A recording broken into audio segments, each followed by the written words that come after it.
Saya rasa tadi sudah cukup jelas ya, bahwa TL ini tadi yang pertama adalah telah memberikan penugasan kepada perusahaan ya untuk mengimpor gula kristal mentah menjadi gula yang kemudian diolah menjadi gula kristal putih dalam rangka stabilisasi harga gula di masyarakat.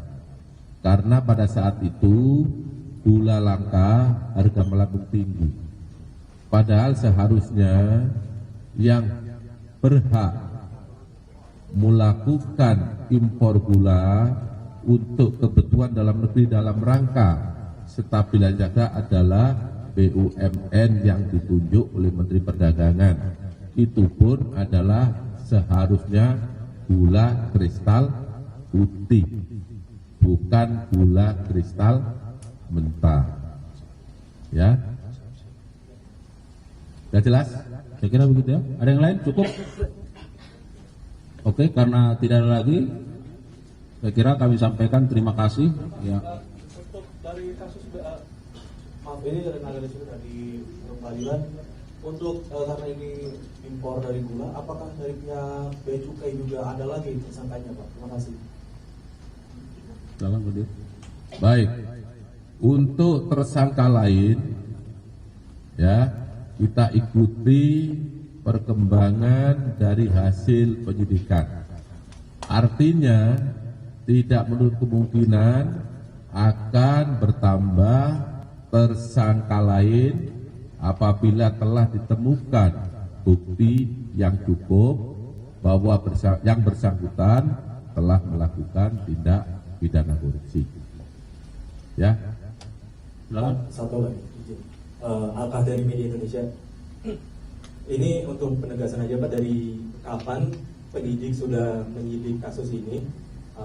Mungkin dalam hitungan bulan atau hitungan tahun sudah mendalami kasus ini, dan bagaimana nantinya ketika publik menilai ada politisasi di balik penyidikan ini dan penetapan tersangka KTL ini, bagaimana sikap Kejagung merespon? Terima kasih.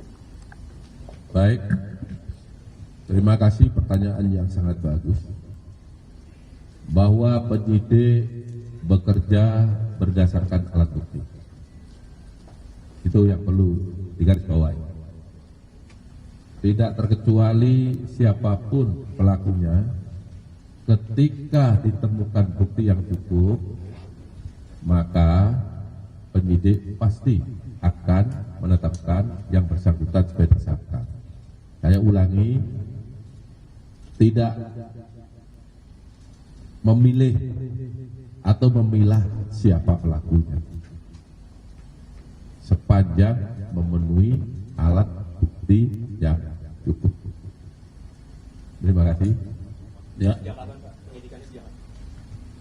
Penyidikan dalam perkara ini sudah cukup lama, sejak Oktober 2023. Jadi kalau dihitung mungkin 1 tahun. Dengan jumlah saksi sekitar 90. Tentu penyidikan tidak hanya berdiri di sana, kita juga minta penghitungan kerugian uang negara, juga memerlukan ahli, sehingga cukup lama karena perkara ini bukan perkara yang biasa, bukan perkara yang sederhana. Ya, cukup ya. Ya, satu lagi. Pak, mengenai barang bukti, Pak. Izin Pak, Bapak boleh. Pak izin Pak, saya Thomas Pak dari Kumparan.com mau menambahkan pertanyaan yang tadi aja Pak. Kan tadi itu penyidikan ya Pak. Kalau penyelidikannya itu dimulainya kapan Pak? Gitu. Ya, kita sudah tahap penyidikan setahun. Artinya kalau penyidikan ya tentu sebelum itu ya. Saya tidak punya data ini mulai kapan, tapi yang pasti subsistem daripada penyidikan adalah penyelidikan. Itulah tahap yang telah diatur dan ditentukan dalam KUHP. Ya, cukup ya. Nah, terakhir, TV One masih. Nah tadi mau nanya soal ini Pak, izin Pak, Itra dari TV One, soal barang buktinya kan kerugiannya sampai 400 miliar. Ini barang bukti yang udah dipegang sama penyidik ini apa aja Pak kalau boleh? Ya. Tentu kalau barang buktinya gula sudah tidak ya, karena gula kan sudah beredar di masyarakat apalagi tahun 2015 ya. Bukti yang telah kita dapat, satu, catatan, dokumen, keterangan saksi, ya, keterangan ahli, itu bukti. Kalau barang bukti kita dapat adalah dokumen sama catatan, ya, transaksi-transaksi keuangan. Ini sudah kita dapat semuanya. Siapa yang melakukan, apa isinya, penyidik sudah mengantongi semua.